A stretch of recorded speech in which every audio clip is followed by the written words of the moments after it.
Hello SGD, this will be the second half of a compilation of a series of videos I did on the Egyptian Goddess Seshat from 2018. She's the female counterpart of Thoth, a goddess of writing, counting, the mistress of the House of Books, a librarian and record keeper, and also surveying and architecture. So the main thrust of this collection will be the Stretching the Cord ceremony, which was laying out of the foundations of new temples, but also looking at the alignment of temples such as pyramids and Egyptian constellations and why pyramids all point to the north, for instance. So, and at the very end I've added a fairly recent video looking at Egyptian constellations and comparing them to the star charts of modern times. But hope you enjoyed, and yeah, there will be an extra piece at the end of a relatively recent upload in regards to Egyptian constellations. Hello SGD, Sacred Geometry Decoded, and this will be now part 6 in the series in regards to Seshat. Seshat, the goddess of weights, measures, writing, astronomy, geometry, arithmetic, the goddess of science. But so before, I started at the wrong one. Okay. So let's begin with some astronomy. Now we have the famous Dendera zodiac, which was of a later time, of the Ptolemaic era. However, we'll establish the bona fides of it in ancient times because it is a relevant one. At the time, the Greeks, the Ptolemaics were in charge of Egypt. However, they were Egyptian. So Cleopatra is thought she was an Egyptian pharaoh. She practiced Egyptian rituals, even though she had these Greek traditions. Now, origins. So this is the Egyptian zodiac. It is not the zodiac that we now know of. And around the outside, okay, so Dendera zodiac. So around the outside you have what's called the 36 decans. They are basically like, think of it as a 10-day week, 10 days each decan. These are the like the zodiac signs. They're on the ecliptic. And by that, okay, so instead of the 12 signs, so the zodiac signs that we're used to, 12 in the Greek Babylonian, but there was 36 decans in ancient Egypt. So that's the equivalent of theirs and ours. So there you have the Earth. Up is the North Star, okay, but around the eclipse, so basically around the equator, what you have is the 12 signs of the zodiac. That's what the 36 decans are. They're what you could call them we'll get to the title of them, but they're southern stars. You have to look southerly to see them. Okay, so those are the decans on the ecliptic, but you also have, I've just included a bit of a larger area because what you have is called the Ikemwe Reg. They were called the unwearying stars. They never got tired. They travelled a lot. But you also have on the inside what's called the Ikemwe Sek, the imperishable stars. They are imperishable because they are always there to be seen. Now, as an example, so there we have the sun, there we have the Earth. So I've got from this angle, because that's, the sun is shining on that side of the Earth. Therefore, the other side, that behind there, is the night sky, and so those are the zodiac signs we would see at night. So through the year, let's rotate, not that one. So as you move through the year, different stars are visible. So at any point of time, you're only going to see roughly a small portion of the zodiac at night.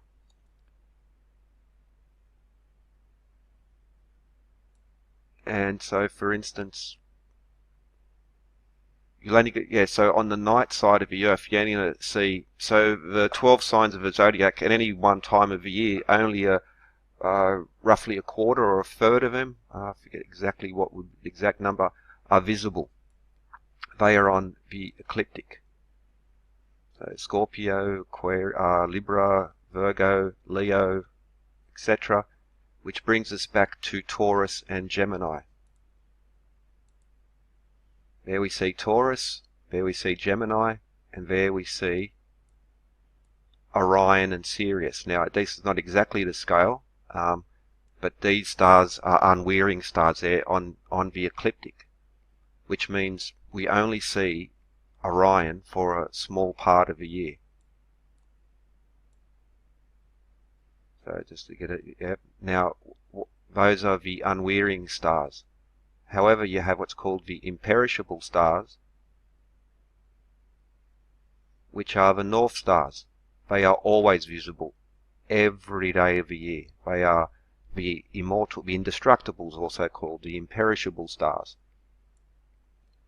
The stars of the zodiac disappear during the year. They return and they mark seasons.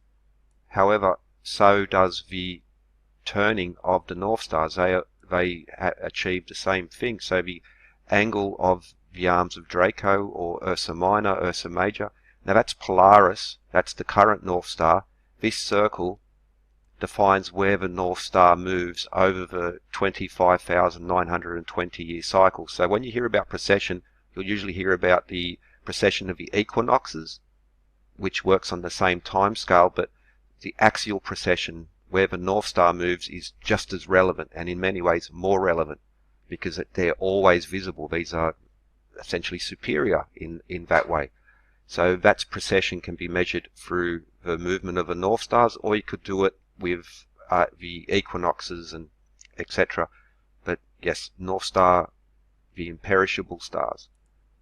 Which brings us back to the imperishable and the unwearying stars. They were separate in the Egyptian text. So the 12 signs of the zodiac, they come and go through the year, such as Orion, there between Gemini and Taurus. But the North Star in Egypt, because it's in the northern hemisphere, I'm in Australia, so we don't see the North Star, we see the Southern Cross, the South Star. But we're talking about Egypt in the north, so the imperishable North Star. So for instance, now Polaris is the North Star, 2000 AD, 1000 BC it was Koshab, and 3000 BC it was Tuban. Now I'm going to pause for a second. Okay, so back in the 60s, Trimble and Badawi were surveying the shafts in the pyramid, and so we have an alignment to Alnitak and Sirius, but also to Koshab and Tuban, the North Stars. The axial precession is being monitored there. Now, I'll cover this more in detail, but there is a little margin of error that needs to be accounted for, but this would also apply on the Orion and Sirius connections. But the North Star, Koshab and Tuban, which brings us back to Koshab and Tuban. So this is embraced, but it's also attacked, because this places the Great Pyramid at 2500 BC, give or take, well actually, yeah, 2500 BC, as long with radiocarbon dating placing it to that period. But now let's just carry on. Okay, so what you have is the North Stars, the Inkemwe Sek, the imperishable stars, and then you have the unwearying stars, the stars that disappear and re-emerge throughout the year. So the North Star, so that's a time-lapse image. If you point your camera at the North Star, put it on time-lapse, everything else goes around the North Star. Cross time, cross world, cross cultures, the North Star, it's still a term we use for truth and for orientation. So Sirius and Orion are good for navigation for a small part of the year. The North Star is good for navigation all the year around. Back to the Dendera Zodiac, so I've focused in on this part, and what we see there is the North Stars. Now, go into more, we have the Adze and the dog there on top, but the bull's leg is the important one as well. Now also notice this hippo will come, because this hippo is holding the Merkit instrument as well.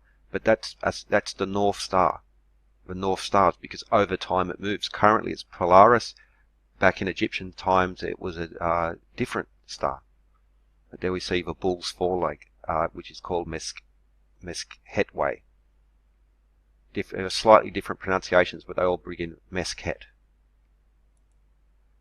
Coffin, so for instance, the coffin texts, we see the Bull's Foreleg, and also so the little. Now whether it's a Little Dipper or the Big Dipper, and what are we? Okay, Bull's Foreleg 1, 2, 3, and then we have a box. So 4 stars to make up a box in 1, 2, 3, and we'll go back to okay. So we have the Big Dipper, Ursa Major, which create.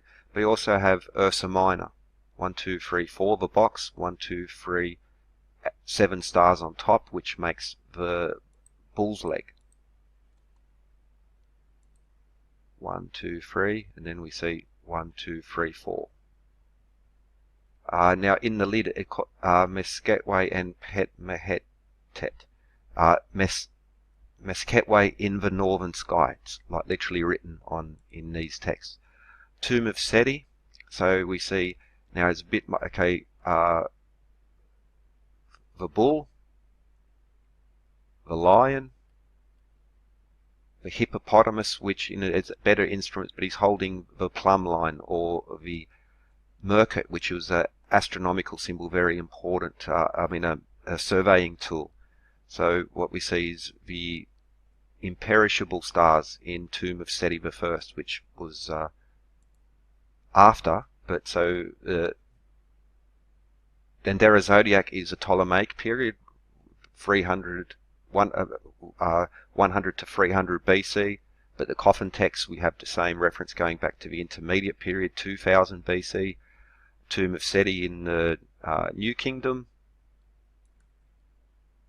and so there we see hippo, etc., and references to there. Now brings us to Seshat and the Pharaoh stretching the cord ceremony, which was an importance to set up alignments and to arrange your temple. Before you make these superbly surveyed, for instance, the survey of the Great Pyramid, extraordinary high level, but before you do it, you need to get your ground plan correct, and that this was the ceremony of stretching the cord involving Seshat.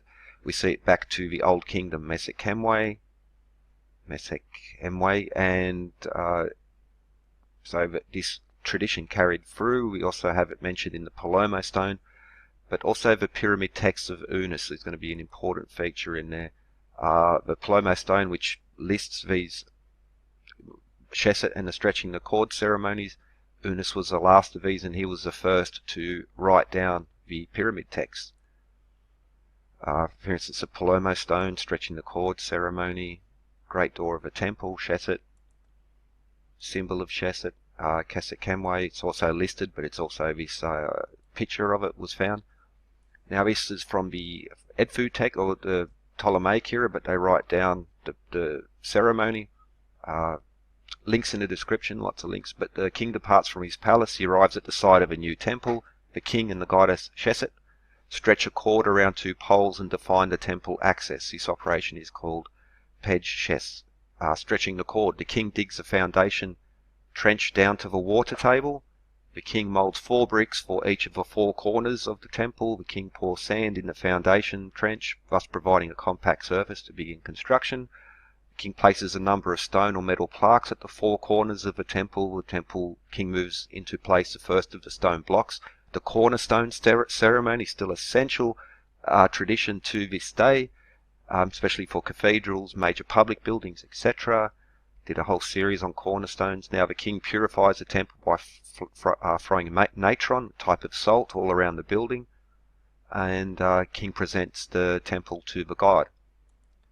Now this is from King Scorpion II, this pre-dynastic king, who's one of them listed in the Palomo stone, not listed in the later kings list, but in the Palomo stone he is. There he has the adze, which is also the plough. The plough is still a name for the northern constellations as well. And he seems, and it's up to interpretation, no one's exactly sure, but he seems to, the king is engaged in what is basically described here in stretching the cord ceremony. You also see this very old symbol, which most believe was the earliest depiction of Seshat, the 7-petaled flowers, because Seshat and the pharaoh did their work. Seshat kept years of the king kept his years, kept his accountant, all of these other aspects. Now, We see these other descriptions. I have grasped the stake along the handle of the mallet. The stake, the handle of a mallet. I take the measuring cord in the company of Seshat. I observe the progressive movement of the stars. My eye is now fixed on Meskhetyu, the bull's leg, the northern constellations, the imperishable stars. The god of timekeeping stands by me, in front of his Merkit, which is it's basically a plumb line. It's shown in the ancient astronomy constellations. It's a very important tool, but I won't go into it for now. I'm going to do more. Then I have established the four corners of your temple. So King stretches a rope in joy. He glanced towards the arc, the horizon of Meskhetyu. He establishes a temple of the Lady Nandera as he took before. Watch the sky at the celestial objects, rising movements. Once I've identified the arc of the constellation of the Bull's Foreleg, I calculated the angles of the temple. The Stretching the Cord ceremony, these quite accurate descriptions which go begin with the Ptolemaic era, but we also have, well, the references to the Stretching the Cord ceremony going back very, very long time indeed. And so, for instance, the references to Meskhetyu, the Bull's Foreleg, the Imperishable Northern Star. The North Star is always there, and that's why, one of the reasons why it's so very important. Now, for instance, that's would be a time lapse. You take, that's the North Star. All the stars revolve around it. It is the center of these, and the descriptions again describe by watching the. I shall observe the progressive movement of the stars. My eye is now fixed upon Meskhetyu. That's what we're looking at, and we watch the progressive movement of the stars. This is precessional observations as well, to watch the movement of the North Star over time. Now, the Great Pyramid is aligned to true north within 0.05 of 1 degree. The accuracy, especially of the Great Pyramid, but of the other pyramids, is astounding. You also find that the main entrances to the three pyramids of Giza are all aligned to the north. Now, that is not exclusive to them. We'll also find, or it's these dismantled, unfinished pyramids, including the complete ones, they always have their main entrance to the north. So the north, the imperishable star, is reflected across all of the pyramids. Now, you also find that, for instance, the statue of Doja, this has not sunken. This was designed that way. So you have the statue looking through these two holes. These holes are aligned to the North Star. That's where he's looking. That's where the pharaoh looks, to the North Star. That brings us to Seshat and the Merkit observations. I'll do more on, well, the Merkit, but also the imperishable stars, which is continued throughout. So the Ptolemaics were using the Egyptian zodiac, not the Greek Babylonian zodiac, which brings us to the pyramid texts, and the pyramid texts of Unas especially. Now, I mentioned him, he was the last of the kings in the mentioned in the Palermo stone, the first of the kings to write down the pyramid. This was the origin of it. Now, he's going to mention Atum in there. I did a long series on Heliopolis as well, and the god Atum. He's the god, the self-created god, the father of the Ennead, and he is shown as the pharaoh. So he's the old man of the Ennead gods. He is the king, the pharaoh of the gods, such as Isis and Horus. Now, his first two children, Tefnut and Shu, his grandchildren, Geb and Nut, his great-grandchildren, Nephthys, Isis, Horus, Osiris, Set. So these, especially, these are the great-grandchildren of Atum. He is the pharaoh of the gods of the Ennead, which is so important to the pyramid text. Now, I'm going to put the link in the description, because what you have in this particular document, it is quite long, but what it has is all of the pyramid texts, translations of them, and it begins with the oldest first, and that is the pyramid text of Unas. And so you can read through. So we begin where he's describing essentially the mummification rituals and the purification rituals, and eventually a response to the offering ritual, well, we come to the important part, and that's the resurrection ritual. Now I need to look and revisit the Orion correlation hypothesis, and just to remind that the Great Pyramid itself is aligned to true north 0.05 of 1 degree, high level of accuracy. They were able to achieve super high levels of accuracy in their surveying. This is consistent and well applauded. It should be, because it's measurable. Now what you have now, even though this is an angled view, just by going across from corner to corner, you can find the central point of there. There will be a slight variation, but there has been others. So this is 100% tested. The Orion theory simply does not match the Giza plateau, the three pyramids there, no matter how you cut it. And not only that, the further you go back in time, it only actually gets worse. And so it's said to defend it that but it was the eye it was observations of the eye, therefore there's this discrepancy. Well, if they could survey to 0.05 degrees of 1 degree to get that, surely they could make better observations than this and survey the ground plan much better than this. And now back to the pyramid text and the resurrection ritual. Okay, now let's just put again the imperishable stars, which are mentioned from the Old Kingdom, as we'll see, right up to the Ptolemaic period and stretching the cord. The imperishable north stars, those stars that are always visible, as opposed to the, let's get that the right way around, and rotate it again. So what we have is, again, as I mentioned, the unwearying stars, like we would think of the 12 signs of the zodiac, basically along the ecliptic, and that only a small, they're only visible, let's get the angle right.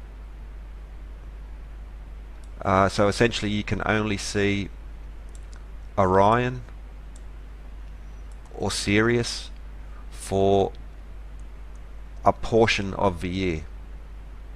And if I rotate it, will the lighting come back on? Yep, so actually that's got to get that. That would be that way around. Okay, so if you're looking the sun, that's the sunny side of the earth, the dark side of the earth, where you would see the night sky. You're only going to see these ecliptic stars portion of a year. And right, back on the zodiac, and rotate around. Now I've ballsed that up. Yep, there you go. Now, so back to the zodiac and rotate. So these signs of they're going to disappear throughout the year. Orion's belt or Sirius are only visible for some points of the year. So if you're going to navigate, or you're not going to limit yourself to one third of a year, what you need to do is take account for all of the constellations, which brings us back to the Decans but the imperishable stars. Now Orion or Sirius, which is Sopdet or Sothis as it's called here, so you'll see Orion and Sothis mentioned in the pyramid text. But now let's look at the whole text. Ho Eunice, you have not gone away dead, you have gone away alive. Sit on Osiris's chair with your baton in your arm, and govern the living with your water lily scepter in your arm. Govern those in the inaccessible places. Now, okay, your lower arms are of Atum. Your upper arms are of Atum. Atum is the self-created, the god of the gods. Osiris, Horus, Nephthys, these are all the children of Atum. Your rear of Atum, your legs of Atum, your face of Anubis. Now, Horus's mounds will serve you, Seth's mounds will serve you. Now, Atum, God, he rose on the Ben mound, the first mound. That's in the Ennead. Now, if you go to read further, Heliopolis and the Ennead are just repeated over and over and over and over again. They are of essential importance. Now, you'll see reference. So, Go away in your sun, Falcon Goddess. Atum is also the senior Horus. He is the sun god as well. So Horus is the midday sun, Atum is the setting sun, Khepri is the morning sun. And back below, now the populace will cry out to you once the imperishable stars have raised you aloft. The imperishable stars are the northern stars. They do not include Orion or the Decans. They are the imperishable stars, such as the Bull's Leg and Horus's Brow. Your arc now, Florence Dunn has talked about the arc a lot, but I'll put that in future. Release from the duat and the earth. Ho Eunice, your envoys have gone, your heralds have run to your father, to Atum, to say for you. Now, the resurrection, Atum lifts the pharaoh up, to Atum they go. Bring me up, encircle me in your arms. There is no star god without his companion. I am your companion.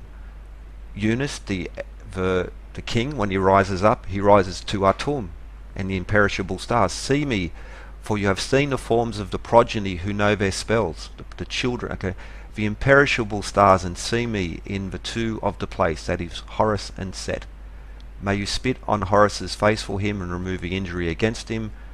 That's got to do with Horus, the eye, and Osiris, and Set having killed Osiris. Now, again, it will keep. Now, if you read through the whole, especially Heliopolis and Atum, Horus and Osiris, Seth and Geb, all these other children of Atum are mentioned in there, but son Atum, you will not give to you your Horus, you will not claim your mind, control of your heart. Horus, you cannot control him. The god of Atum's twins, well, these twin stars, we'll get to that in future. You are distinguished in your identity of a god to Atum. You shall come complete as every god. Your head of Horus of the Duat, an imperishable star. Your eyes, your face's eyes forward, an imperishable star. Atum's ears, twins, imperishable star. Your eyes, Atum's twins, twin eyes, twin ears, an imperishable star. Your nose of a jackal, an imperishable star. Your teeth, Sodpu, an imperishable star. Happy, Damutef. These are, again, so you can focus on Horus, Osiris, but what about all the Meskhetyu and these other gods that are mentioned in your limbs? In your limbs, Atum's twins, an imperishable star. And Nephthys, the night boat, which is the movement of the sun. Again, I covered that in earlier. But Orion has become encircled by the Duat. Has the living one become clean in the Archet? Sothis, Sirius, or has become encircled. So there are, why not Sirius? Well, Sirius and Orion, as well as these other mentions in there. Now, it is a long text, but you will find that the text of Eunice is repeated in the other later text. So this is the original one, imperishable arc, the imperishable horizon.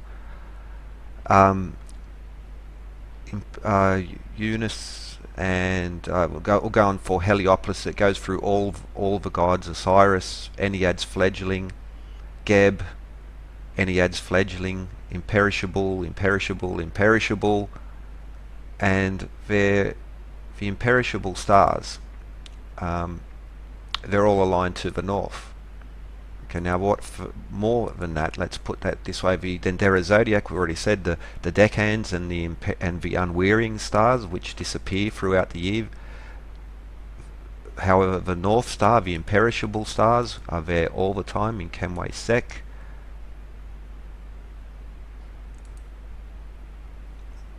Precession is also measured by the movement of the North Star. The North Star, this North Star is worthy of the gods and the pharaohs, and so all of the what you'll find in Egypt. Now, where have I got the? Sure, I'd done the photo before. So what you find is, okay, so even these, all the pyramids to the north. So even you have your unfinished pyramids aligned to the north. Seshat Stretching the Cord ceremony to the north, to the imperishable stars, the immortal stars that never go away, the indestructibles, which also brings, what's also be worth noting is the observatory at Ulugh which is Samarkand.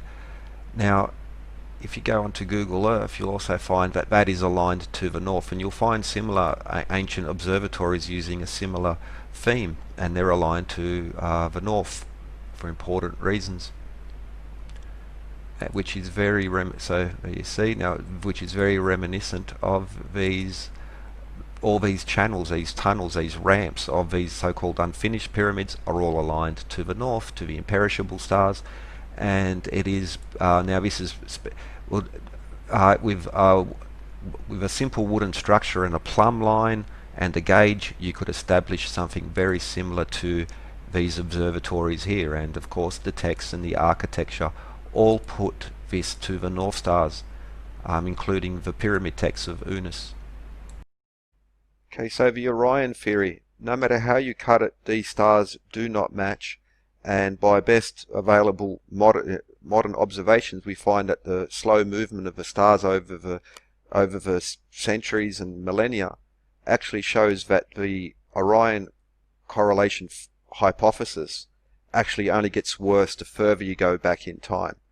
Now, if they were able to survey all these other aspects with such high precision that they could not set up the basic original survey points of these pyramids, is a very, very troubling question for the Orion hypothesis. It's also very troubling because it's again, I'll put the links to the pyramid texts in there. If you cherry pick the Orion quotes, sounds great. If you read the whole text, where's he going? He's going to the imperishable stars and Atum, the self-creator god. So again, just to review, we have the Decans, which would essentially be the zodiac signs on the equator, the ecliptic. There is a tilt, but let's just simplify it for the moment. These stars disappear and re-emerge throughout the year. They do form a good calendar, but by observing the movement of the North Star, that forms an equally good calendar, and it never goes away. And as a navigation tool, it never goes away. These do. That's why they're unwearying stars. So that, so that's the equator of the Earth. There we see that. Now Orion would be there. All of these stars disappear. Now Perseus, for instance, but all the northern stars, they are the imperishable stars. That's what they're like. So in the yellow is the unwearying stars, including Orion and Sirius. They come and go during the year, but the imperishable stars, the northern stars, are always there. Now, on another point, while in this Orion theory, so here we have, as the Cygnus theory. So I'm not sold on it, but would be much more realistic because Cygnus is one of the imperishable stars, the constellation. However, it's pick or choose there, especially over time. So this is currently, but 1, 2, 3 there, or 1, 2, 3 here, 1, 2, 3 there. It's almost a embarrassment of riches with, if you look at the stars, how many you can find. Important stars, important, very bright stars as well, that have a similarity to the 3 Giza pyramids. But so the unwearying stars, which include Orion or Sar and Sopdet, Sirius or Sothis, they are there. So perishable stars, the immortal stars, the gods, the stars worthy of gods and pharaohs, which is mentioned again in very, very old text. So this is not just Ptolemaic era, and the Ptolemaics were only following on with so much other stuff, but throughout time we find these references to the importance of the northern stars. It's meant the Stretchingthe Cord ceremony, which the pharaoh undertook whenever establishing a new temple, connected to Seshat. He's the goddess who did his accounts, his astronomer, his record keeper. Again, she's mentioned over and over, whether it's the later Book of the Dead, previous coffin text, or the original pyramid text, including the pyramid text of Unas, which is the oldest known. And the Plomo stone, which even lists the pre-dynastic kings, but again includes references to the Stretchingthe Cord ceremony measuring the Nile flood. the description of these, so the four corners as well, establishing digging the trench, which is also a nice link because now that's the ads there. Now if we go back to the Zodiac, well, there we see one reference to the ads. Now there we see another ads with the, it's a dog, maybe a jackal, not sure exactly what one. Now that's also got the ads there. That's the plough, and it's still called the plough, the dipper. It's still there in the name has lingered, the reference to it as well. So whether it's by the texts, by the architecture, as the Egyptians have written them, the North Stars, the imperishable, it's not just logic, like logically the king would go to the star as mentioned in the text, but the pyramids are all aligned to there. They're aligned to a high level of accuracy to there. They're shown, they're all, the main entrances all point to there, all of them, not just the, including the unfinished pyramids. And we'll say all these other references to the pharaoh going to there. And again, the stretching the cord. Links in the description to the pyramid text. It's Atum, the Ennead. He is the father of the Ennead, and to the imperishable stars he does travel. And so with that, I'll drop links in there. I think it's time that this really needs to go to bed.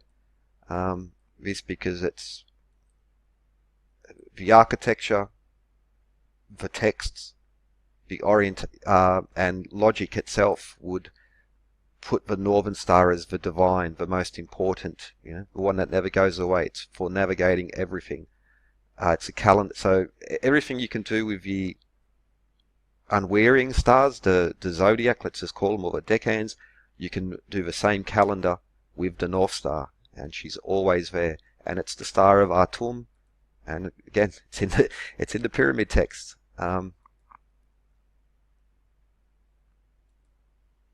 It's there in the astronomy. Now, have I missed anything?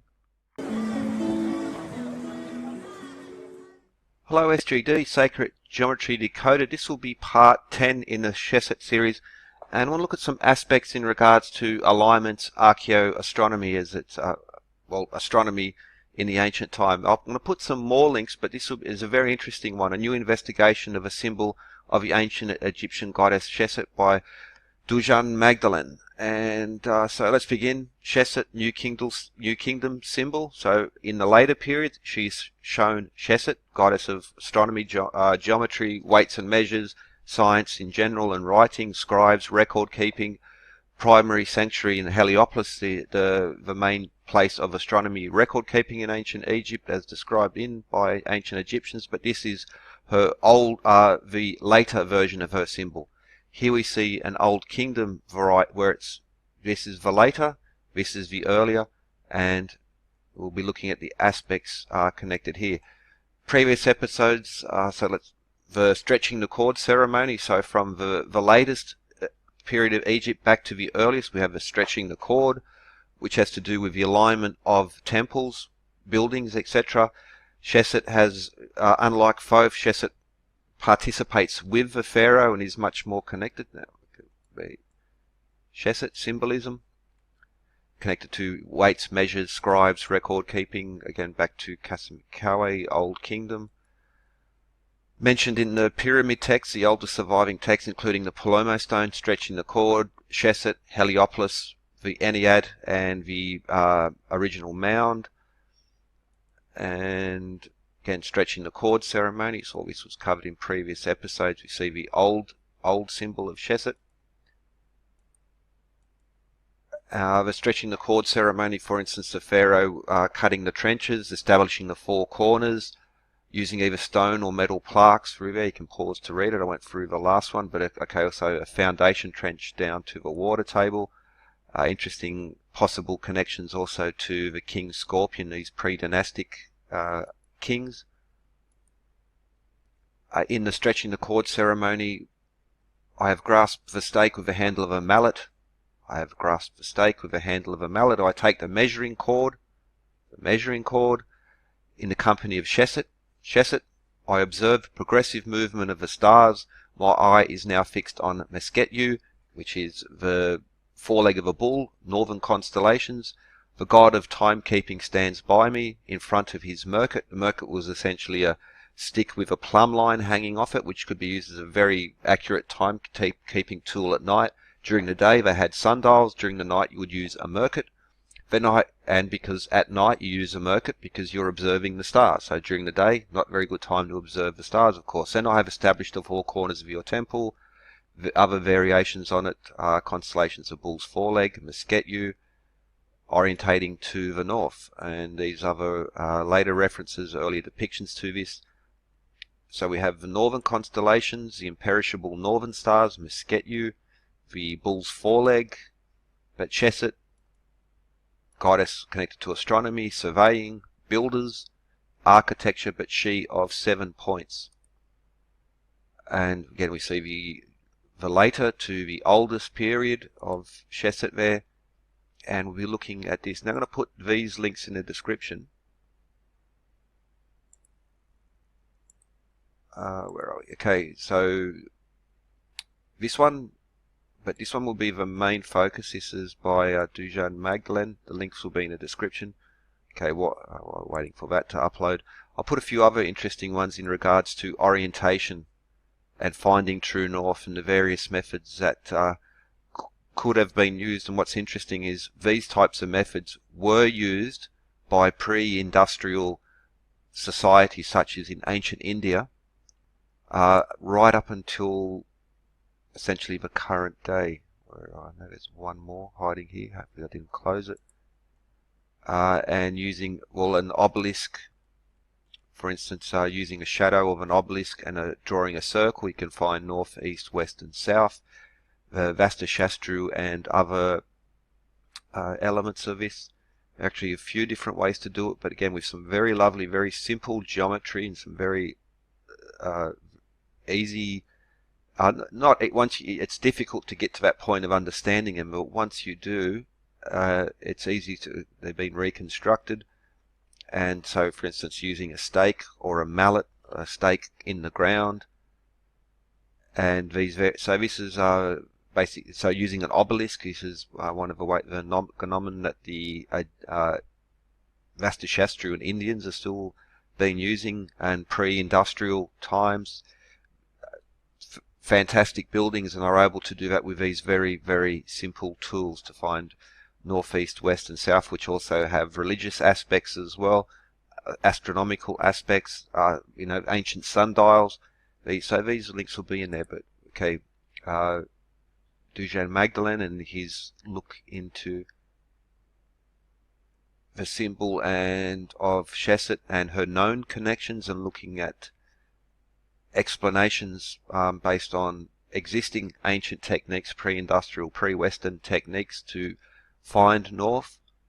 And here's some very interesting information here, because this weights and measures, geometry, astronomy, it all comes in. So using a stick of a certain height, using a certain shadow length to find, and some very lovely geometry, rhombic geometry, Vesica for you right there, and how to use these methods. Now he also includes a method with the merkhet, but again using by measuring the sun. This was the same technique that, for instance, Vikings were using to find east and west. Now during the day it's not as easy as you might think to find east. North and south is relatively easy, but by using a simple disc with a little stick out of there, you could measure the movement of the sun during a day. You would trace that movement of the sun, and then as you're sailing, you would use, so at midday you would know where midday was because the sun would be above you.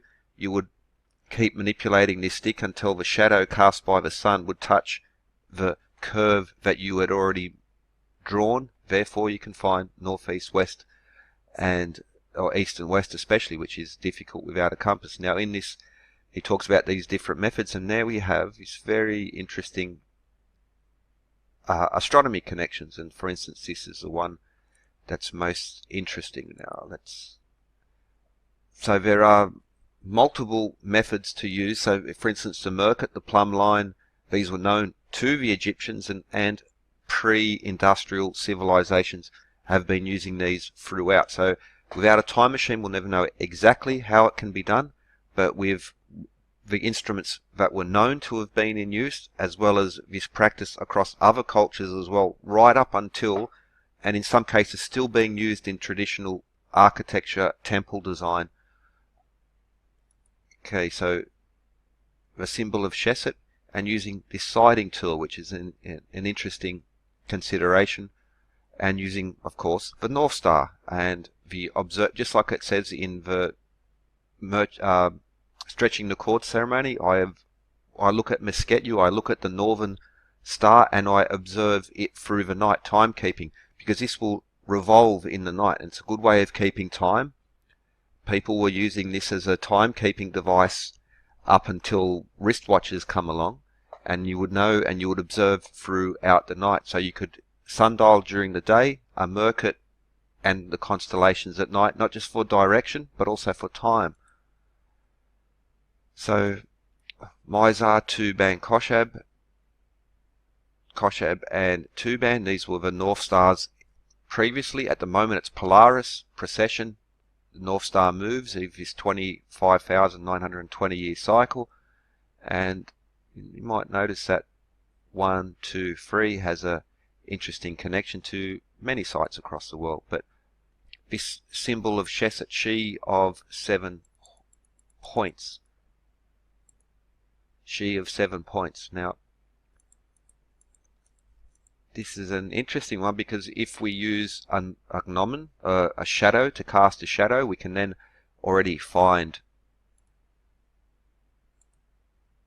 north, east, west and south to orientate it. So an obelisk or even just a stake in the ground is a very lovely, very beautiful method, and still again used still currently, but definitely right up until the industrial age. And so again, with a piece of stick, with a stick in the ground, you cast a half circle. With a piece of string, you cast a half circle, and then you measure the arc of shadow, and then you can find north, east, west and south. And this would apply to this symbol, and this is a very interesting piece, because summer, sunset, summer solstice, sunset equinox, sunset winter solstice, same on the other side, and north or south if you project, which links nicely back to this symbol of Seshat, the goddess of weights, measures, astronomy, architecture, construction, and the Stretching the Cord ceremony aligning to the north. The Bull's Foreleg, one of the known 100% established, there's arguments over other constellations, but Meskhetyu, the foreleg of a bull, known to be orientated to the north. Mentioned in the pyramid text, for instance, the temples, the pyramids themselves, all aligned to the north. So you have a box of 4 stars and 1, 2, 3, and just like with Ursa Major, 1, 2, 3, 1, 2, 3, 4. It also comes very close to Ursa Minor, and the tip of Ursa Minor is Polaris, the North Star, currently. So we can see an example. So Seshat, the North Star. Now we bring in, because this is not limited to Egypt, it's actually a universal function of these ancient architects. This is the Castle Rig stones in Keswick in England, Stonehenge. Stonehenge, very famous for its alignment. So this was Stonehenge phase 1. The Stonehenge we know now was actually older, so we have the station rectangle. Stonehenge phase 2. The holes are still there. We have 82 stones, or actually originally 82 were in there. That's Stonehenge phase 2, but summer solstice, winter solstice, moonrise and sunrise. We have the same here, where they're aligned to these important calendar dates. These are universal units because it's connected to the seasons, and so whether you're hunter-gathering or in between hunter-gathering and farming, knowing these dates and celebrating them, so there's a religious, spiritual aspect, but it's also very practical. And so Stonehenge phase 3 up to the latest version of Stonehenge, sunrise, summer solstice, sunset, summer solstice, and these alignments which are carry on. Now Castle Rig stones, now I could list basically all of the stone circles and these aspects connected within them, astronomical alignments also serving as a calendar. So whether it's the castle rig stones, and these stone circles, especially in the UK, tend to be elliptical. Stonehenge is unusual in that it's round. But there we have this archaeoastronomy, as it's called, where we have these aligned to not just the circles from the center aligned to certain important calendar dates, but you'll also find, especially for instance the castle rig stones, you can look into a little bit more, and that the place was set up so that mountaintops would also align with there. So it's not just the circle itself, it's also the surroundings themselves. Nabda Playa, it's 8000 BC. We have the same archaeoastronomy going on in there.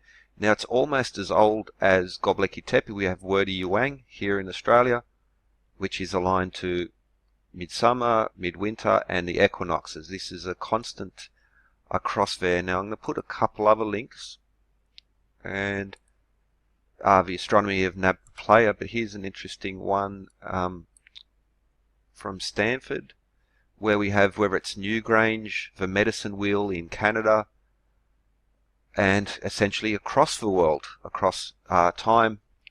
It's a little bit slow to load the page. Links will all be in the description, but this is a universal across time, and I lean towards the ancient trade routes, ancient knowledge being exchanged, much older than what would be acknowledged by the official versions of history. However, these type people are problem solvers, and people eventually come to the same solutions to solve problems because it's the most effective.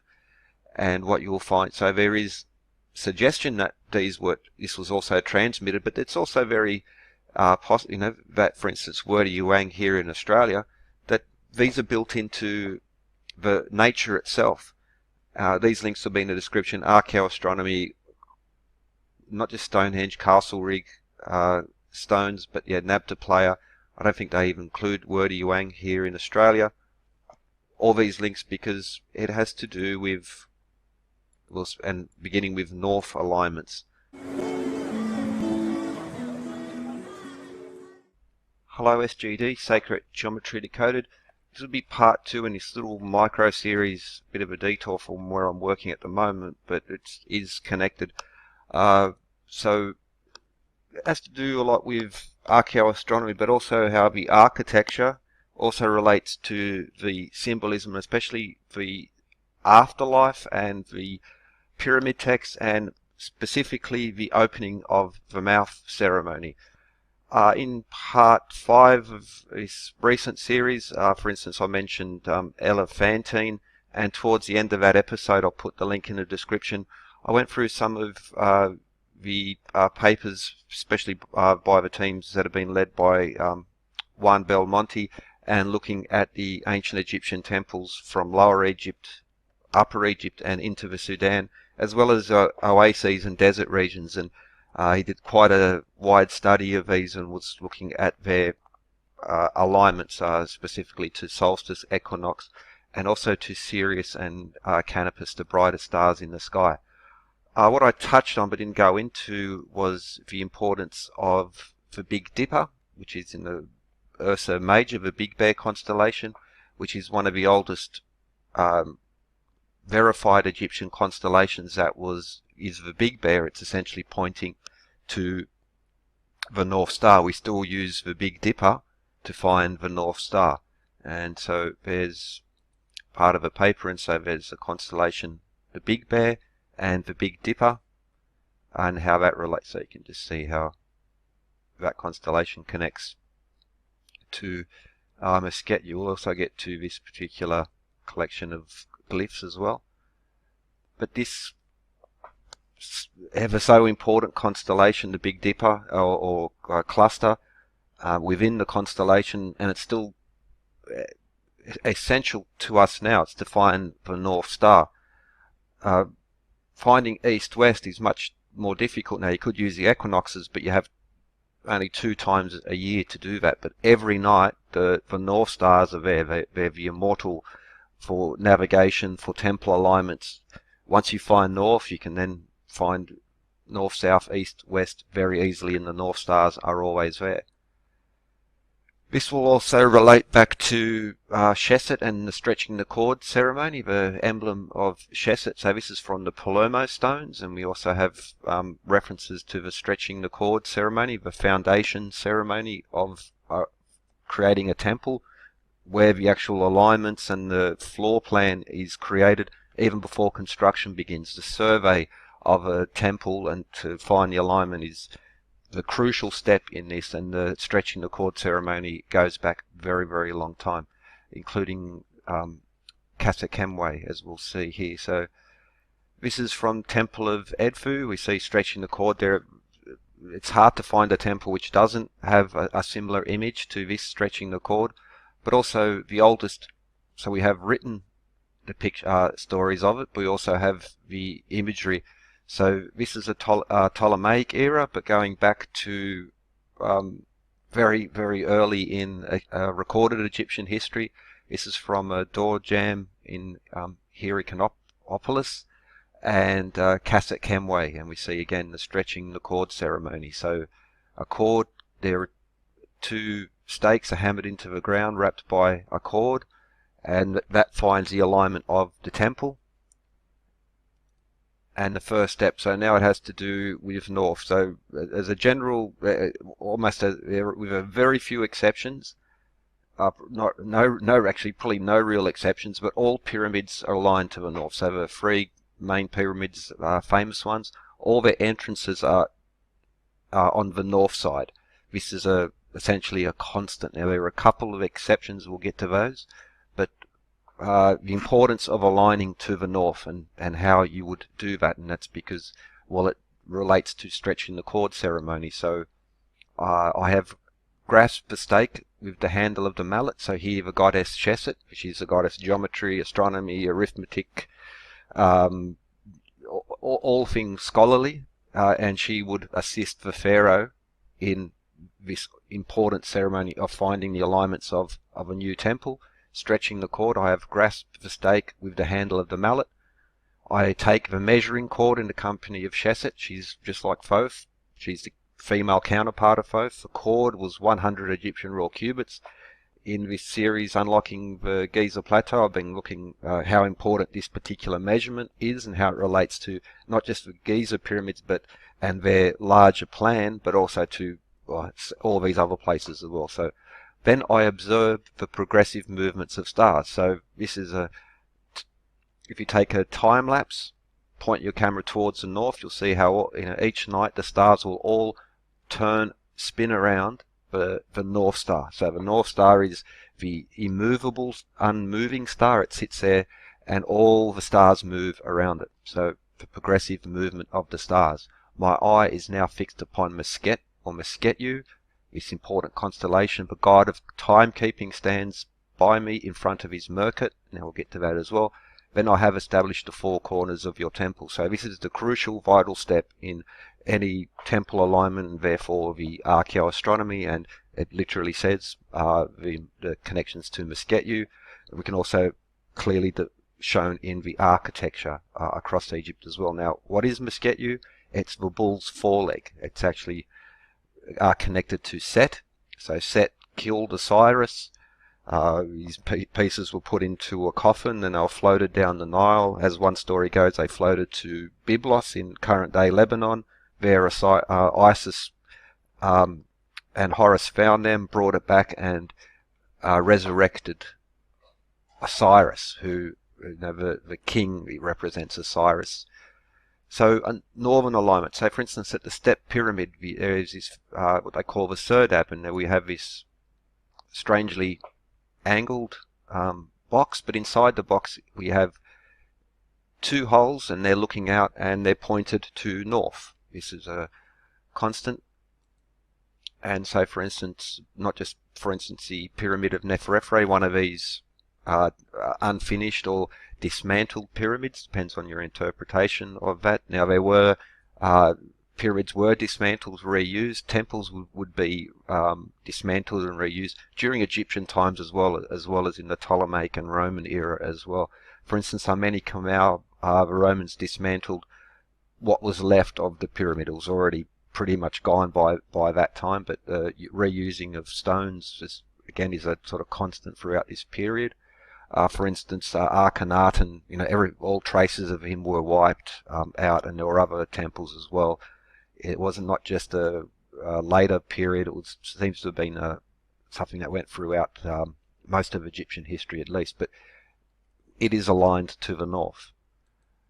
Abu Rawash is another one of these dismantled or unfinished pyramids, and again, the main entrance is aligned to the north. These are just two examples. It's a constant. So when it comes to the pyramids, now all the grand pyramids are in Lower Egypt. They're all on the west bank of the Nile, and they're all between the delta and the canal entrance to Lake Moeris. So Senusret in El Luhan, and even the ancient name of this town is the canal opening into Lake Moeris.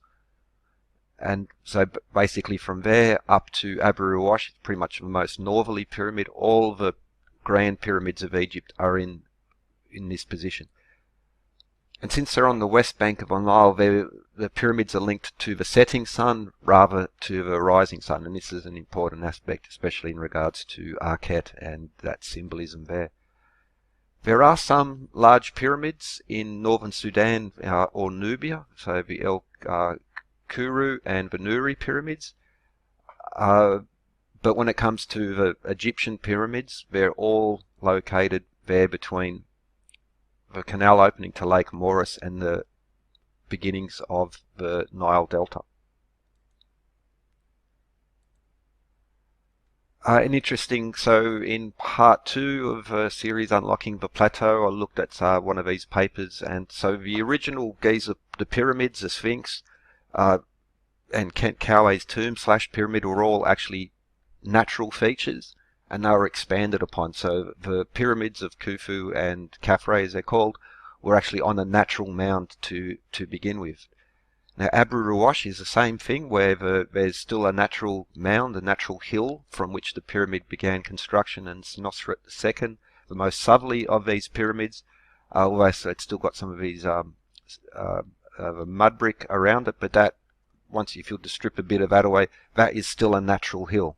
Now most think that it was an effort to save energy in construction that probably come into it, but the importance of pyramids being natural hills, and that they already have an important connection to the religion and the landscape prior to the architecture being added to them. Now it's also interesting to note that this most southerly pyramid is the only pyramid which has a southern opening.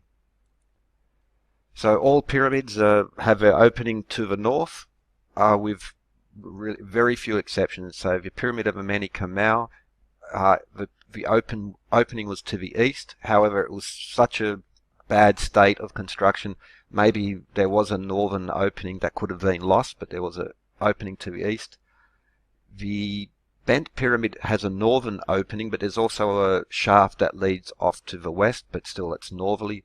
But Senusret II pyramid, it has an opening to the south, and one of the explanations is it was an attempt to stop tomb robbing, but the makers, like it would have been, it was not just one or two people building it.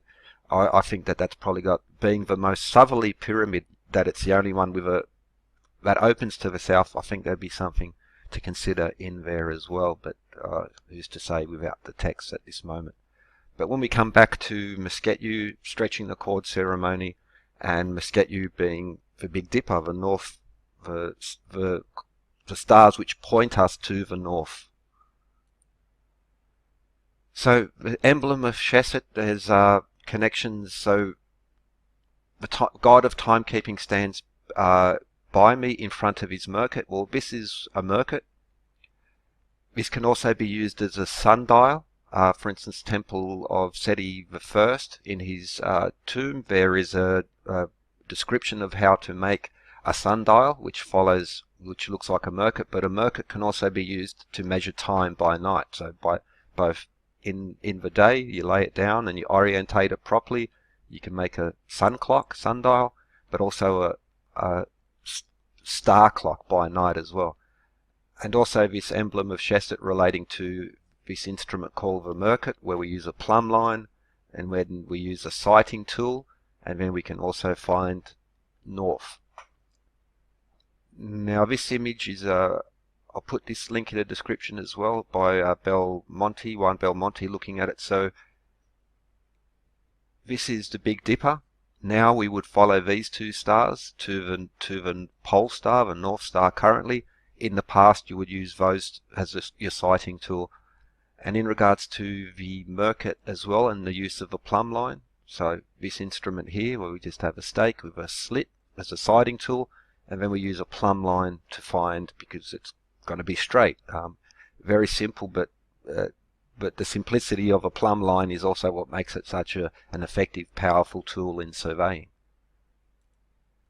Also, so Seshat, goddess of geometry, astronomy, weights and measures, and the emblem, so weight and balance.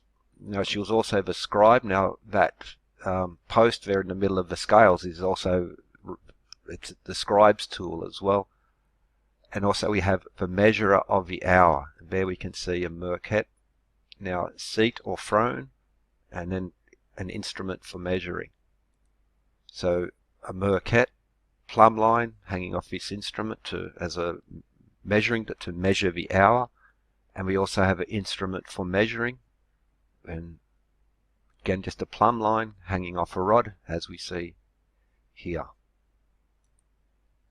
Which brings us back to Meskhetyu, and now we'll look at the Stretching the Cord ceremony, northern alignments, and how it connects to the opening the mouth ceremony, and how this archaeoastronomy symbolism, so important in architecture, is also embedded in the rituals of the pyramid text, the coffin text, and the Book of the Dead, and the mummification rituals.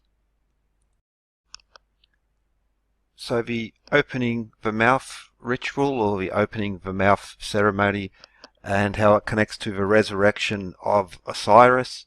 And so essentially the bull's foreleg Meskhetyu relates to Set, and the spirit there guards it. Now the great bear of the northern sky, the great hippopotamus goddess, keeps hold of it, and so it will no longer sail in the midst of the gods. Now, so the big bear, as we call it now, and then we have the Big Dipper. Currently that points to Polaris, the current North Star, and it was not too, well, it's an important tool in the past, and there's some confusion in and people are skeptical of it, but it's just because it's it's a simple mistake, and that's because they're looking at Meskhetyu as the depictions and not realizing that so often constellations, so this is a constellation globe, and all the constellations on the globe are going to be in reverse to the constellation art that is seen looking above. So on a constellation globe, Leo looks to, as we see there, Leo looks in this direction, just like the lion Leo is in that direction. But these depictions are God's eye views, there as it would be projected down onto the earth. So all you need to do is essentially is flip the image around, and there we find that Meskhetyu fits onto the big bear, or the Big Dipper, quite well. And so now we have the reason for this confusion with Meskhetyu in the past. So now those lines would point to Polaris, the current North Star. Previously it would point to Koshab, the older North Star, and Tuban, which was a star, North Star 1800 BC to 3900 BC, give or take a small fraction, that would also fit in that line. So Tuban is now on Draco constellation. Polaris and Koshab are on the Little Bear constellation, Ursa Minor. So now it would be so there's axial precession, there's equinoctial precession. Axial precession is the movement of the North Star in this great cycle as it moves around, and in the past, of course. So currently Ursa Major, which is the Big Dipper in the Big Bear, points to Polaris, North Star as it is now, and in the past we see how it would closely connect, or actually, especially in regards to Tuban, would actually describe the North Star 1800 BC to 3900 BC or during that period. Meskhetyu is the Big Dipper, and it is still now, and it was one of the best ways to find the North Star. I'll post this paper by Belmonte in regards to Seshat and Stretchingthe Cord ceremony. It shows how this instrument, which follows the depiction of Seshat as a goddess, is used as it's a very simple but very powerful sighting tool to find north, and of course Tuban and Koshab, the alignments there in the Great Pyramid, and that's how it lines up. So Meskhetyu is, my eye is now fixed upon Meskhetyu. I shall observe the progressive movements of the stars. It fits in perfectly with the architecture, and of course these descriptions, once you include the fact that the North Stars are very dim, and that still now we use the Big Dipper to find and sight the North Stars. So why are all pyramids aligned to the north? Well, I'll look into the pyramid texts, which really begin with Unas. Now in there, for instance, you shall become clean in the waters of the stars and board the sunboat on cords of metal on the shoulders of Horus in his identity of the one who is in Sokar's boat. The population will cry out to you once the imperishable stars have raised you aloft. The imperishable stars, well, they're the northern stars, and they're the immortal stars. They're the very important ones. I think this is also important because in the recent series I've been mentioning this. Susan Bryn Morrow has been looking at the pyramid texts and reading them in regards to the actual natural cycles, the archaeoastronomy of Egypt, and she's presented a new translation which is much less mystical and much more scientific, an actual description of the natural world. She received a bit of pushback, especially from James P. Allen. I'll link his translation of the pyramid text. Now he says what he said about Susan Bryn Morrow. He likened her translation to the work of amateurs and called it a serious misrepresentation of the pyramid texts. It is a translator's job to be as faithful to the original as possible, while also using words and constructions that make sense to modern readers. Miss Morrow has not done that. Her translation is basically a poet's interpretation of what she thinks the text should say, not a reflection of what they actually say. Well, I would say that he is the one, because I'll put his link to his paper, one of his works on the translation. In the preface, he describes words such as archet and arc and puts them in a purely spiritual light, as where both the archaeoastronomy, the architecture, the natural rhythms of ancient Egypt, including the seasons, the flood seasons, the field of reeds, which was a mirror image of the life of the afterlife, being a mirror image of the seasons of the real world. There is, well, it's what's not in his preface, and the words and how he compares words such as arc and archet. He is being very, very poetic. He is assuming a lot, and it doesn't include any archaeoastronomy. It barely touches the importance of the seasons and the flood cycles, as where her interpretation, translation, actually does match the natural cycles, the architecture, and descriptions such as in other texts, such as the Stretchingthe Cord ceremony. Like that, they were not purely mystical, superstitious people. Their religion and their architecture, it just blends perfectly together. I think that he's the one who's actually misrepresenting and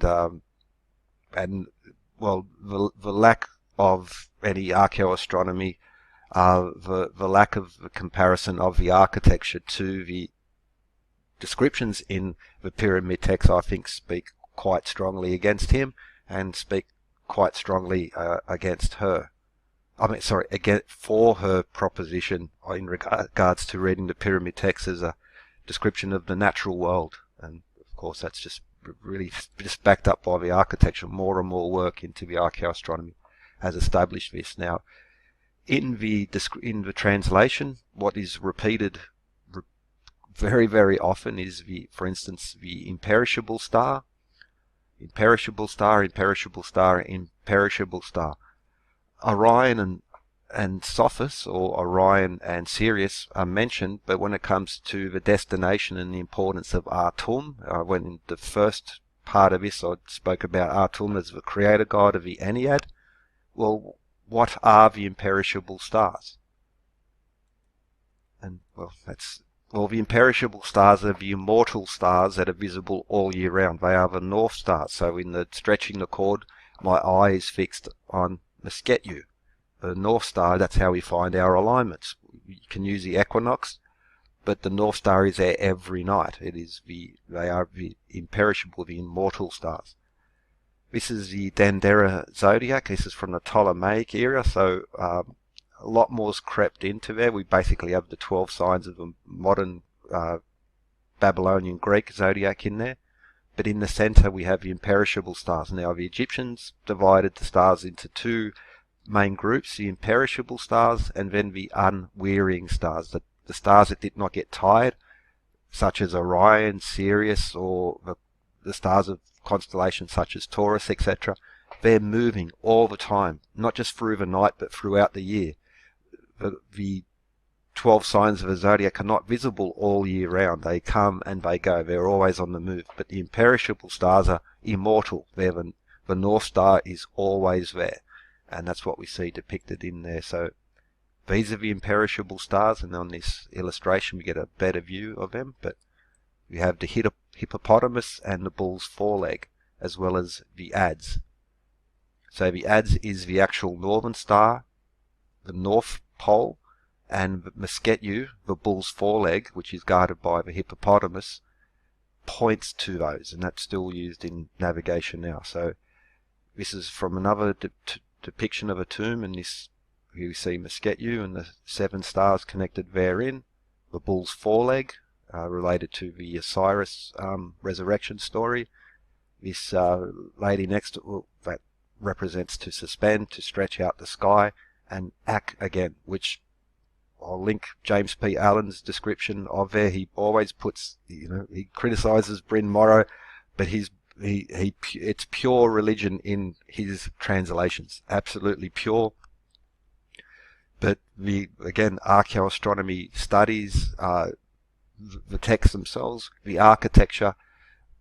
If you're not including that in your translation, and I must say I'm not, he's much more knowledgeable in reading hieroglyphs. However, interpreting them, he has a very narrow view. I don't like to say that, but that's just, it's evident.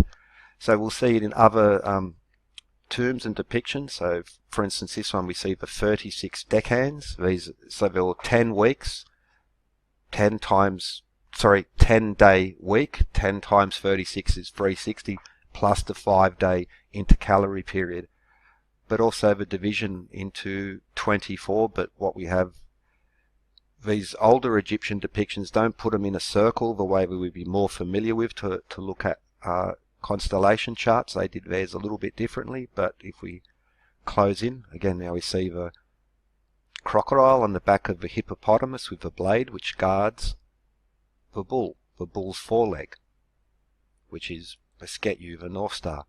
So the depictions again will vary slightly. Again, the hippopotamus with the blade tethered to the bull or Meskhetyu, the crocodile on its back, and we see also these 2 variations of that, but the same thing's happening. And if we do a comparison, so we focused in on this portion, you can even see that the hieroglyph again matches with the 3 foxes tied, the disc, and the bird there. So that's Meskhetyu, which will relate to the opening of the mouth ceremony as written in the pyramid text, as well as coffin text and the Book of the Dead, or coming forth by day. But especially the pyramid texts, such as this pyramid text of Unas, and the ritual that goes into this mummification resurrection ceremony, because essentially it was the tombs would be filled with furniture and the daily tools of life, because the afterlife was a reflection of the living world, as in the Field of Reeds depictions. In the translations of the pyramid text and the opening of a mouth ceremony, you'll also find where there's multiple references to natron and the importance of that in so many aspects. But it also involved a ritual killing of various animals. Sorry for a typo there. But of special importance was the slaying of 2 bulls, and that this relates to here this opening the mouth ceremony and to the constellation Meskhetyu. So on these particular images, well, what you'll see, here's another example of the opening the mouth and the bulls and the animals. Highlight on these portions, and we start with the heart and the foreleg of a bull are offered up in the ceremony. Now also see these ritual adds as well, that the foreleg of a bull, so where we see the crown, is pointed towards the mouth, which is opening the mouth and the bull's foreleg. Also these implements used in there, the ritual adds. So foreleg of a bull, but also the adds. This is a depiction of the field of reeds or marsh of reeds. This is a depiction of the Egyptian afterlife, where we have an exact reflection of the living world, where we see Akhet, the flood season, then Peret, the emergence or growth season, and then Shemu, the dry or harvest season. But more importantly, at the very top there, we also see the opening the mouth ceremony in that same instrument.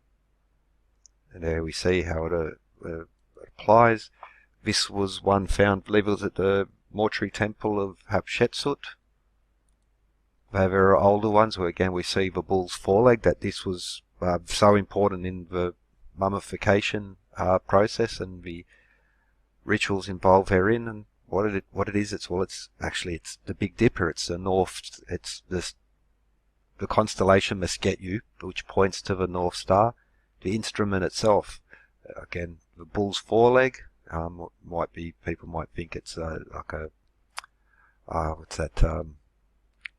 lily, but again the bull's heart there in the center, the bull's foreleg, and also the Meskhetyu instrument is what it's also referred to as well. So the architecture, the text, including the alignment of temples, such as in the Stretchingthe Cord ceremony, the pyramid, coffin text, and Book of the Dead, the opening the mouth ceremony.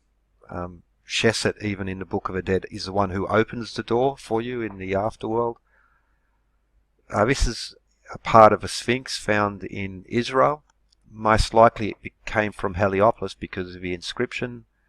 It includes Menkaure's name, but beloved by the divine manifestation that gave him eternal life, indicating it's from the ancient city of Heliopolis, primary sanctuary of Seshat, the birthplace of the gods of the Ennead.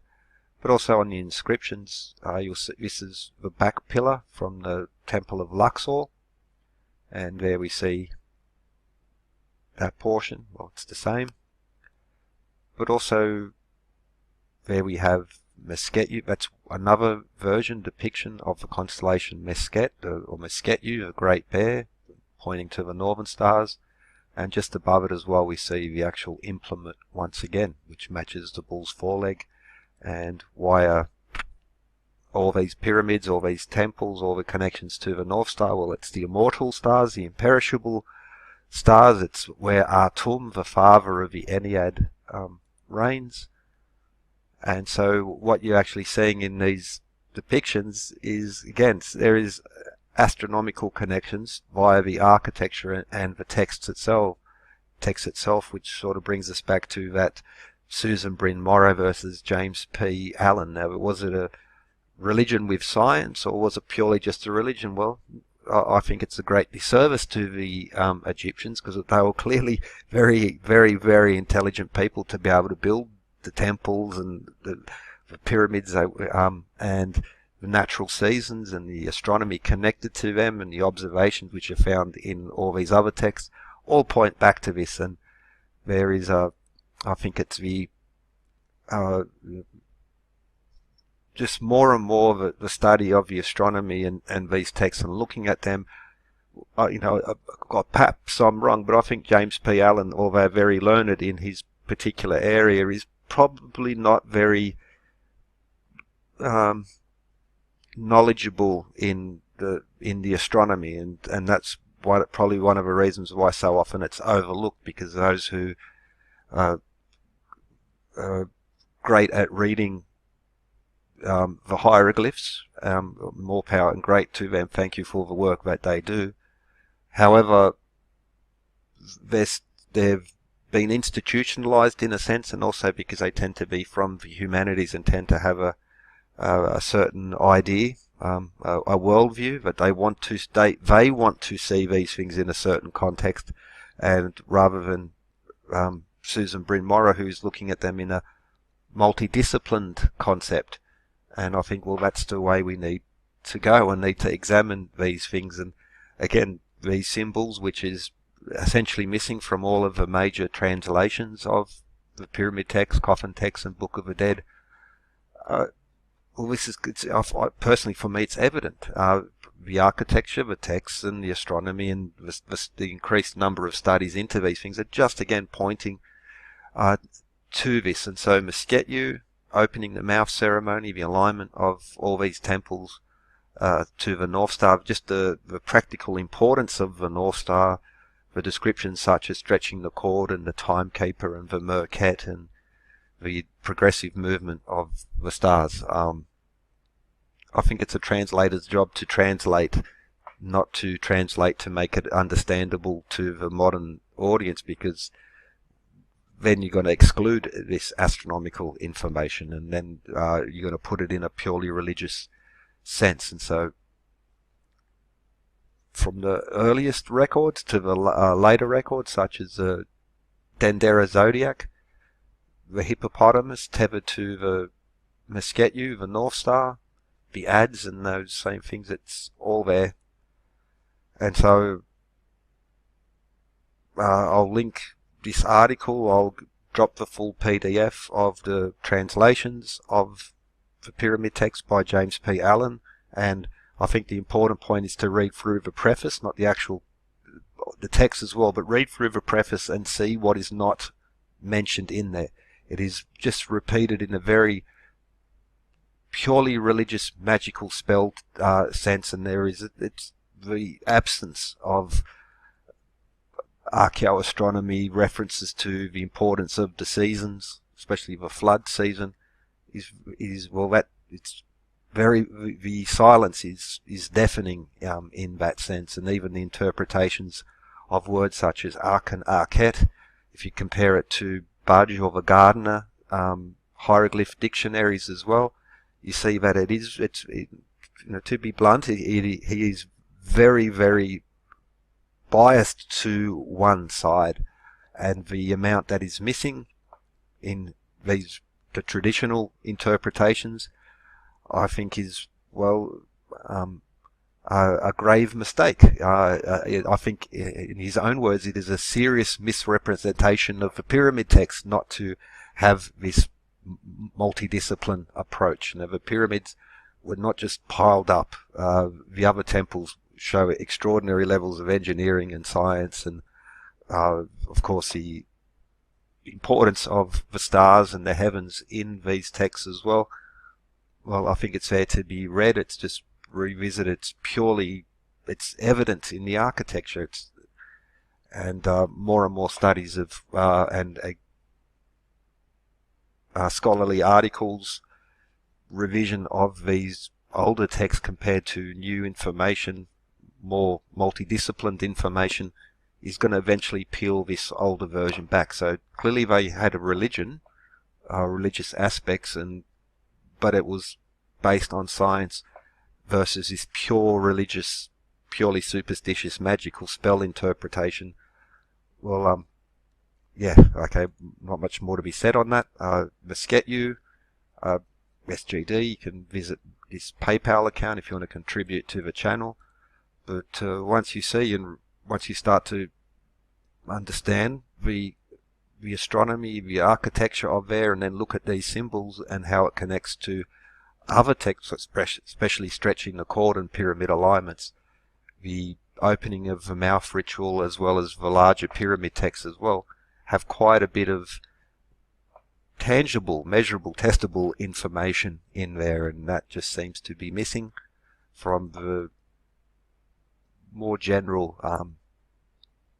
descriptions of ancient Egypt. But also this would apply to Sumer and to other civilizations as well, where we tend to project our superior notions of intellect and understanding, and assume that these people were overly purely superstitious. But I would argue very strongly against that. It's evident. It is evident once you view beyond just the purely religious superstition, start to appreciate the technology involved in their architecture and the sophistication of their astronomy, and just, yes, more and more information is coming forth on this, and we need to include all of the information and revisit and test the older, I would say, very biased projections of unsophisticated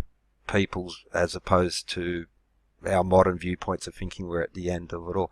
You also notice again that Meskhetyu constellation symbol in there as well. Yeah, so anyway, so hope you enjoyed. Have a good one, and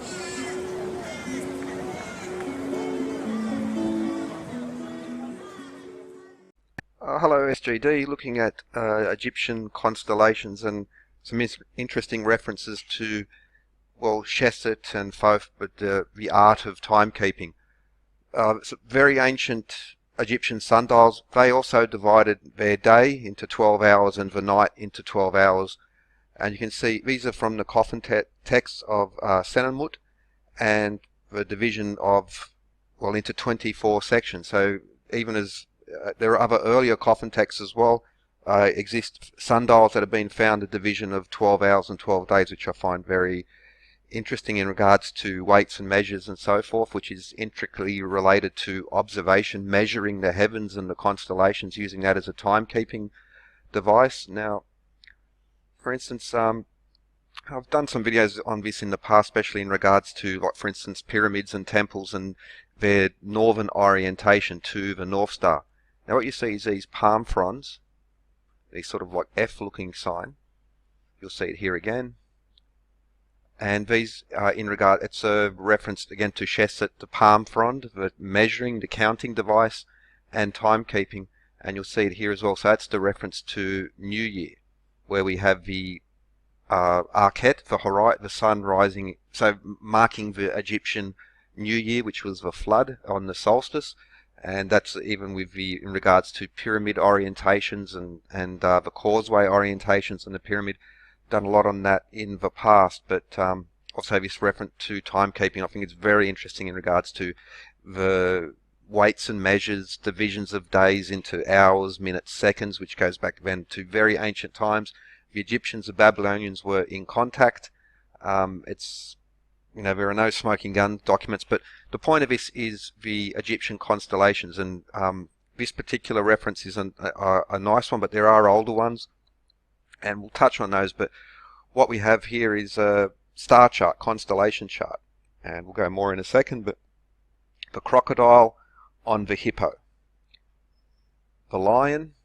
We also have not Selkis, but anyway, that's the now the name escapes me at the moment, but let's just focus. The crocodile and the hippo, this mooring shaft, so this big long triangle, which brings us to the bull's foreleg, and Horus, so Meskhetyu, the Set, and the bull's foreleg, Horus connected to that as well. So I mentioned that in the past in regards to, again, North Star, Pole Star constellations, the undying stars. So the North Star was the star, even in the pyramid text, which was the holiest of holiest. It never went away. Now, the zodiac constellations, for instance, Orion, Leo, etc., the North Star was the imperishable star. It was like the holy, that's the king of the stars, as where Sirius, the Orion's belt, Leo, the Pleiades,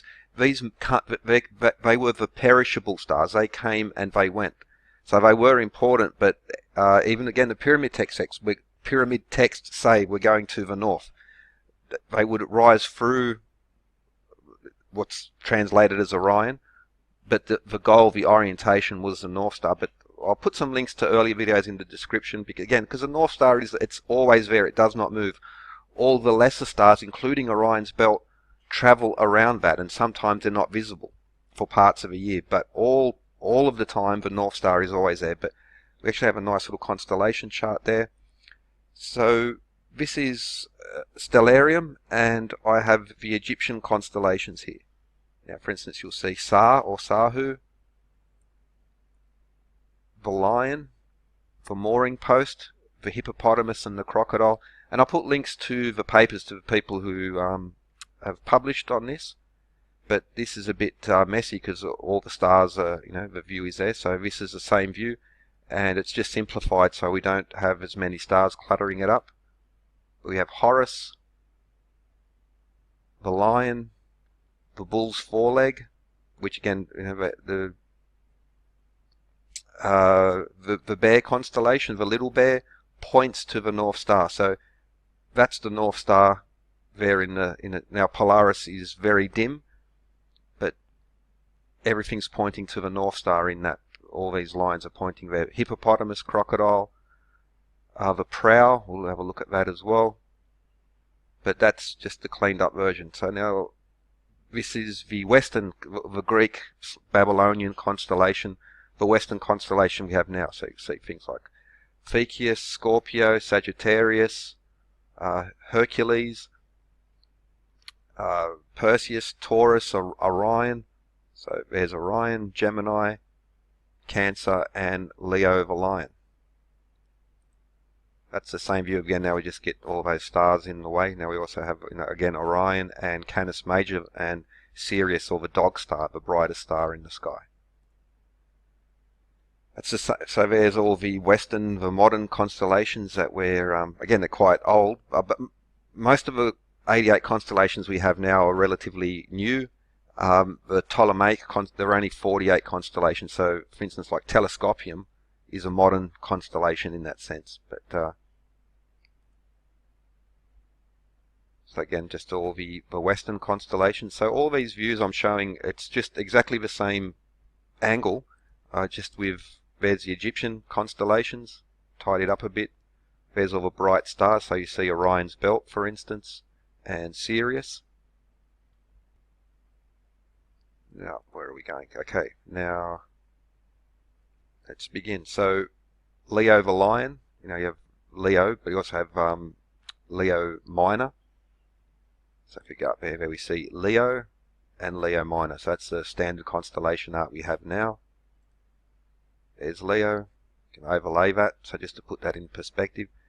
So that's the modern or the Western constellations. We skip over, and there we see the Egyptian constellations, and in that same position we have the lion. Egyptian constellations, just to overlay Leo or the lion image. Now these are the Egyptian, so if you go back to this one, this particular view is if you're standing on the earth looking up.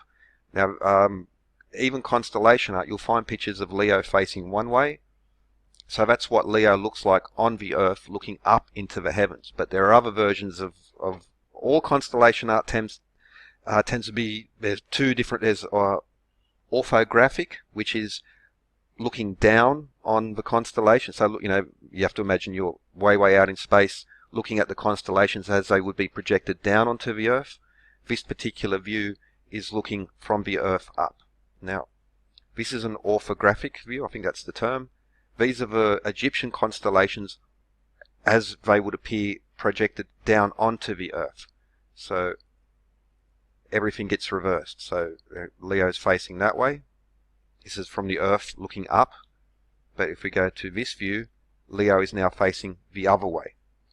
And so that they get reversed. This is an important feature. Even with Western constellation art, you have to, there's basically the human view looking up, or the God's eye view looking down, in which case things get reversed. This is the God's eye view. And so we have the bull's foreleg, or Meskhetyu, the mooring post, Horus, the lion, and the hippopotamus and the crocodile. And we also, but stick to this view for a moment. So we go back here. We have the hippopotamus and the crocodile, Horus, the bull's foreleg, Meskhetyu, with those 3 stars, which are very similar in their design, not their design, in their layout in regards to Orion's belt. And we have this, well, the mooring post. So the thing with Egyptian art, they didn't tend to be like the modern scientific way we think about it. It was always a little bit askew for proportions. For instance, you see the picture of a pharaoh. He's always a giant, but the people next to him are small, because the pharaoh always had to be larger than the. So even when the pharaoh's sitting, a person is standing behind his throne. They're always shorter than the pharaoh, because you couldn't. Even when the pharaoh was sitting, the person standing behind him had to be smaller. So just to focus in on this particular part of that image, so it's just crop that out. Okay, now we have this, and we'll compare it to the God's Eye view of the Egyptian constellations. So first, let's look at the hippopotamus and the crocodile. Now there we have it there. Now notice, again, now on the God's Eye view, I've had to flip it around. So the human view would be like this, but the projected down onto the Earth view, orthographic, is like that. So we see the hippopotamus and the crocodile. Crocodile and the hippopotamus. There you go. Okay. Now just so it doesn't overlap, I've just erased that portion out. Now we take this picture, and again we have to flip it around, mirror it to make it fit. Again, Mr. Bull's leg connected to Set, and there we see Horus. Bull's leg and Horus. You can even see the way he's, the spear coming down. So Horus and the bull's leg. And again, because these are not in the scaled perspective type of drawing, the Egyptians didn't illustrate that way. So I've just dimmed it down. Now you can still see, you get an idea of even the position of the hands and the body, and spearing the bull 1, 2, 3. So even that, the Little Bear constellation and the Meskhetyu, or the bull's again, I've done videos in the past on this. I'll go into a bit more detail in it, especially the Stretchingthe Cord ceremony in Seshat. But we also, if we go back a moment, we also have the mooring post. So there we see the mooring post touching the last star at the end of Ursa Minor, the Little Bear, or the Bull's Foreleg in Egypt.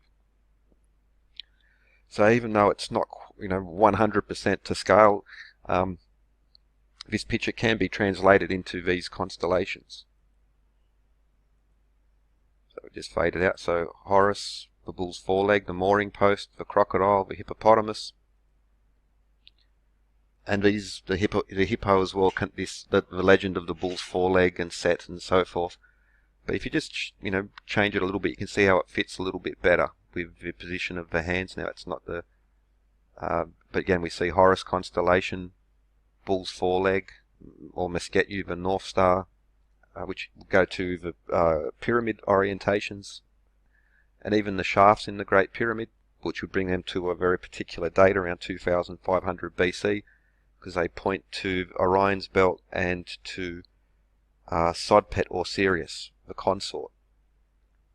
So there's those. Now there's another version of the Bull's Foreleg. So there's the larger picture. Now even this, that's the sky above, as above, so below in a way. I did a video on that as well. Some interesting connections there in regards to Arkhet and the annual flood and the pyramids. But there, so again you have to flip this around. But the Bull's Foreleg, and even the arrangement of the stars there. So I've just moved that to the side, but you see 1, 2, 3, 4, 1, 2, 3, 4, and then these other stars and that bend in the leg, or Meskhetyu. The line, because it's the God's Eye view, So again, in constellation art, you'll get either the Earth view or the sky view projected down. So there we see a more modern version of Leo. Again, it's facing in the other direction because it's the orthographic looking down view. But if we go back to this chart and we see the lion, and even its relative sort of position below Horus and the bull. And then we have Selk. Now I'll go into that more because it's a little bit trickier. But the crocodile god, which still name it begins with an S as well, but I forget it at the moment. So they sort of work quite nicely. And back to the Egyptian constellations. Now we also have this constellation over here, the Prow. Back to the Western constellations, the Prow. So Scorpio, the Prow, fits very nicely. Of course, we already showed Leo, or the Lion. But now we come to Orion and Sirius in Canis Major, and Sahu, or Sa, which is connected to Osiris. So we already have Horus up here, and then we have Osiris. And so Egyptian constellations in the background, and there we have the west, like Gemini, Monoceros, or the Unicorn, Orion, Lepus, and Sirius, in Canis Major.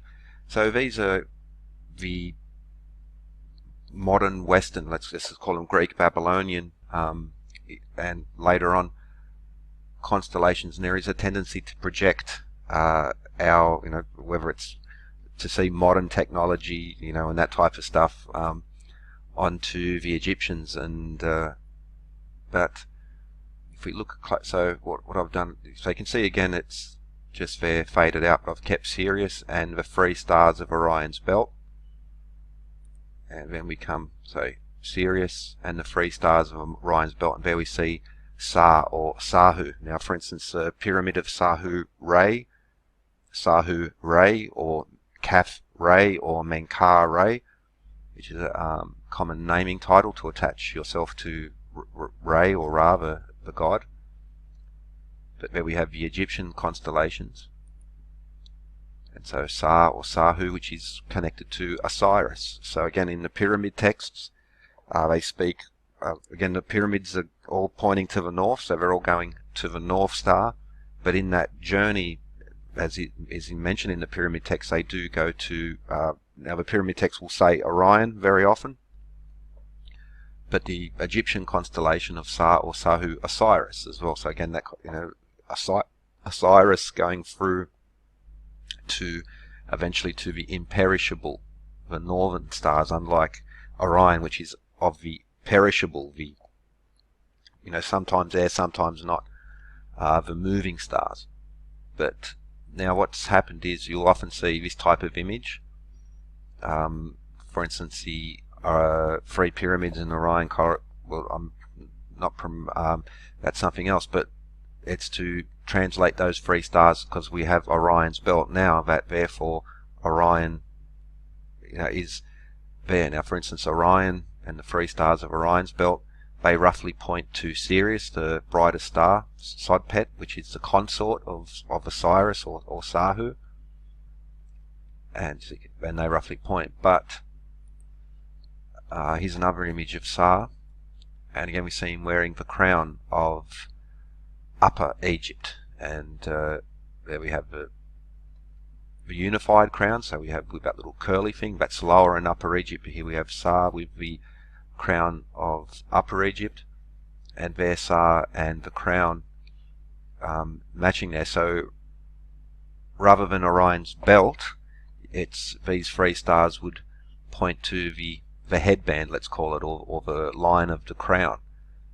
So that doesn't take away from any of that other, I'm not necessarily in agreement with, for instance, Orion correlation, that's, but definitely those stars were important.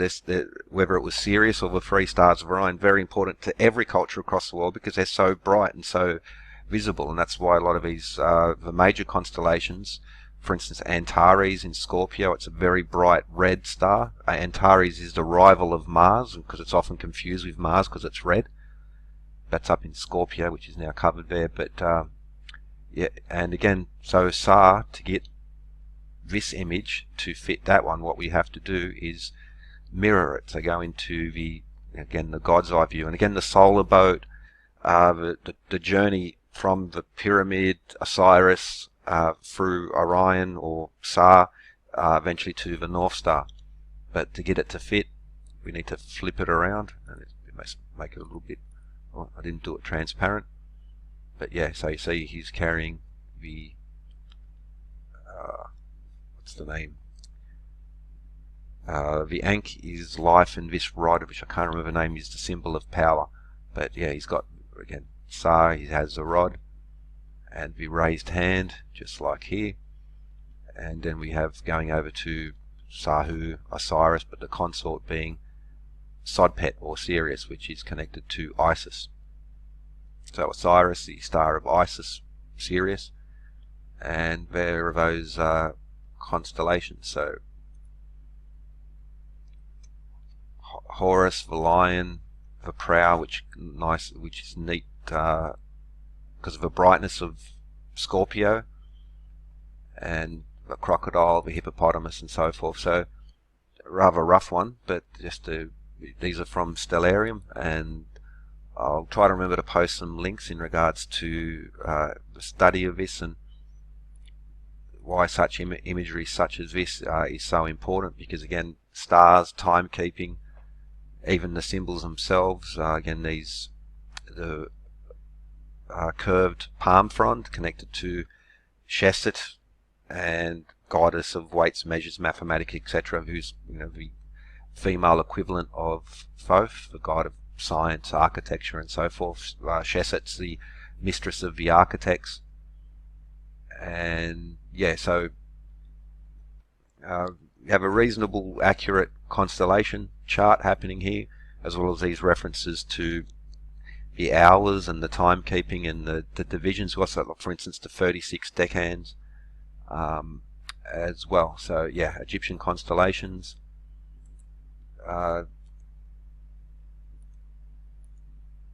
Leo would be, the lion being there. And I've done some on the Dendera Zodiac as well, and the Dendera Zodiac was done quite late in Ptolemaic times, and there you see Greek Zodiac mixed with Egyptian Zodiac as well. There's also a reference to the 36 decans of ancient Egypt as well, but again, you have a hippopotamus, a crocodile, hippopotamus and crocodile, the mooring post connecting to the bull's leg, Meskhetyu, or the little bear in modern constellations, and also the lion, Horus spearing the bull's leg. Okay, so I'll put some link to some earlier videos where because this has a lot to do with Egyptian architecture, orientation of temples, pyramids, again always open to the north, pointing to the north.